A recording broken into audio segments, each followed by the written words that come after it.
வணக்கம்,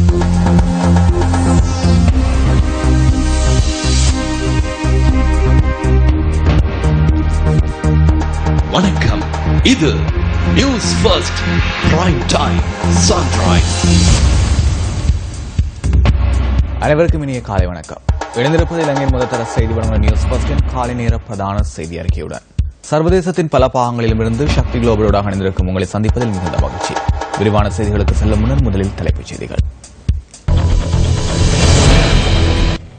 இன்ஃபுளுன்சா நோயினால் கண்டி வைத்தியசாலையில் 2 உயிரிழப்பு. முதலாம் தரத்திற்கு மாணவர்களை இணைத்துக் கொள்வதற்காக பாடசாலை அதிபர்கள் லஞ்சம் பெறுவதாக முறைப்பாடுகள் பதிவு செய்யப்பட்டுள்ளன. ரஷ்யாவுடன் எவ்வித உறவுகளும் இல்லை என டொனால்டு டிரம்ப் மீண்டும் அறிவித்துள்ளார்.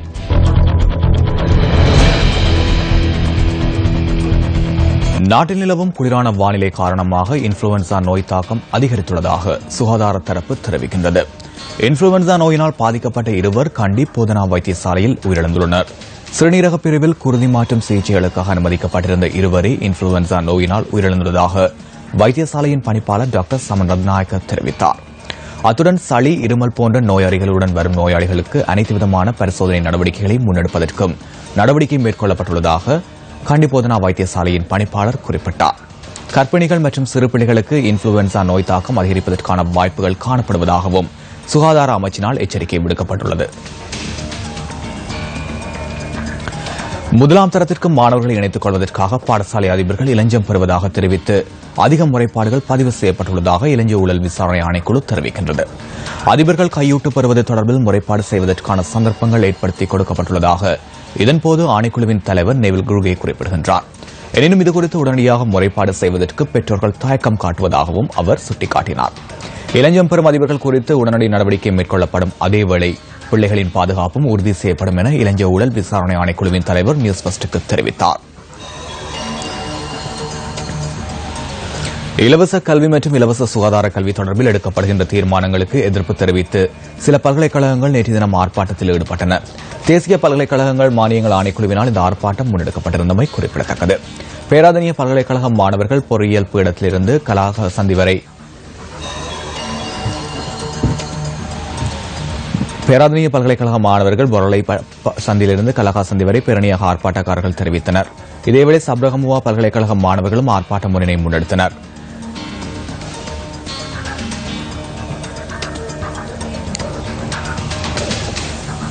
எட்கா எனப்படும் இந்திய இலங்கை பொருளாதார ஒத்துழைப்பு உடன்படிக்கை இரகசியமாக கைச்சாத்திடப்படுமா? இதுகுறித்து நேற்று தொழிற்சங்க தலைவர்கள் கேள்வி எழுப்பியிருந்தனர். கடந்த 4 மற்றும் 5ஆம் தேதிகளில் எட்கா உடன்படிக்கை தொடர்பில் கலந்துரையாடியுள்ளனர். இந்த கலந்துரையாடலில் இறுதி தீர்மானம் எட்டப்படவில்லை. மனிதவளம் தொடர்பில் இங்கு முக்கிய விடயம் ஆராயப்பட்டுள்ளது. இந்த உடன்படிக்கை மூலம் இந்தியாவிலிருந்து இலங்கைக்கு ஊழியர்கள் அழைத்து வரப்பட மாட்டார்கள் என பிரதமர் உள்ளிட்ட தரப்பினர் கூறுகின்றனர். எனினும் இரகசியமாக கலந்துரையாடி விடயங்களை பின்னர் விரிவுபடுத்துவதற்கு முயற்சிக்கின்றமை தெளிவாகின்றது. இந்தியாவின் எட்கா உடன்படிக்கை செய்து கொள்ளப்பட உள்ளமை தொடர்பில் நாம் அறிகின்றோம். சீனா மற்றும் சிங்கப்பூருடன் உடன்படிக்கைக்கு செல்ல உள்ளனர். எட்கா உடன்படிக்கைக்கு இருக்கும் எதிர்ப்பினை மறைப்பதற்கு முதலில் சிங்கப்பூர் மற்றும் சீனாவுடன் உடன்படிக்கைக்கு செல்ல உள்ளனர். இவ்வாறு சமூகத்தில் விடயங்களை கூறி இதுபோன்ற உடன்படிக்கைக்கு செல்லவே முற்படுகின்றனர். மக்கள் சக்தி இல்லங்கள் தோறும் செயற்திட்டத்தின் 2ஆம் கட்டம் இன்று முதல் ஆரம்பமாக உள்ளது. இது தொடர்பான மேலதிக தகவல்களுடன் இணைந்து கொள்கின்றார் அங்கிருக்கும் நியூஸ் ஃபர்ஸ்டின் அலுவலக செய்தியாளர் ராசதுரை ஜெயரூபன். மக்கள் சக்தி இல்லங்கள் தோறும் நிகழ்ச்சி திட்டத்தின் 2ஆம் கட்டம் இன்றைய தினம் ஆரம்பமாக இருக்கின்றது. குறிப்பாக 3 மாவட்டங்களில் முன்னெடுக்கப்படுகின்ற நிலையிலே இன்றைய தினம் நாங்கள் வவுனியா சண்முகபுரத்திலிருந்து எமது இல்லங்கள் தோறும் நிகழ்ச்சி திட்டத்தை ஆரம்பிப்பதற்கு எதிர்பார்த்திருக்கிறோம்.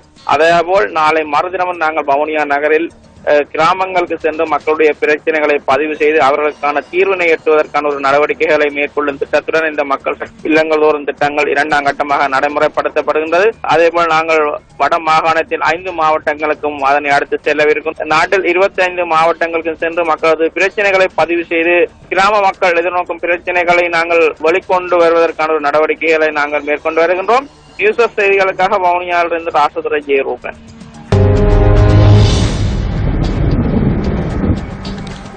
நாட்டில் நிலவும் வானிலை தொடர்பான தகவலை அறிந்து கொள்வதற்காக தொடர்பினை ஏற்படுத்தியுள்ளோம் வளிமண்டலவியல் திணைக்களத்தின் வானிலை அதிகாரி முகமது சாலிஹினுடன். நாட்டின் பெரும்பாலான பகுதிகளில் காலை மற்றும் இரவு வேளைகளில் குளிருடன் கூடிய வறட்சியான காலநிலை தொடர்ந்தும் காணப்படும். நுவரேலியா மாவட்டத்தின் சில இடங்களில் அதிகாலை வேளையில் பனிப்படலம் காணப்படும். நாட்டின் பெரும்பாலான பகுதிகளில் மழையின்றிய சீரான வானிலை காணப்படும். எவ்வாறாயினும் சப்ரகமுக மாகாணத்திலும் அத்துடன் மாத்தறை மாவட்டத்திலும் சிறிதளவு மழை பெய்யக்கூடும். மத்திய சப்ரகமுக மேல் மற்றும் தென் மாகாணங்களின் சில இடங்களில் காலை வேளையில் பனிமூட்டம் காணப்படும். மத்திய மலைப்பிரதேசங்களின் சில இடங்களில் அடிக்கடி சற்று பலத்த காற்று வீசக்கூடும். கடல் பிராந்தியங்களை பொறுத்தவரையில் நாட்டை சூழவுள்ள கடல் பிராந்தியங்களில் சீரான வானிலை காணப்படும். காற்று மணித்தியாலத்துக்கு 20 முதல் 30 கிலோமீட்டர் வேகத்தில் வடகிழக்கு திசையிலிருந்து வீசும்.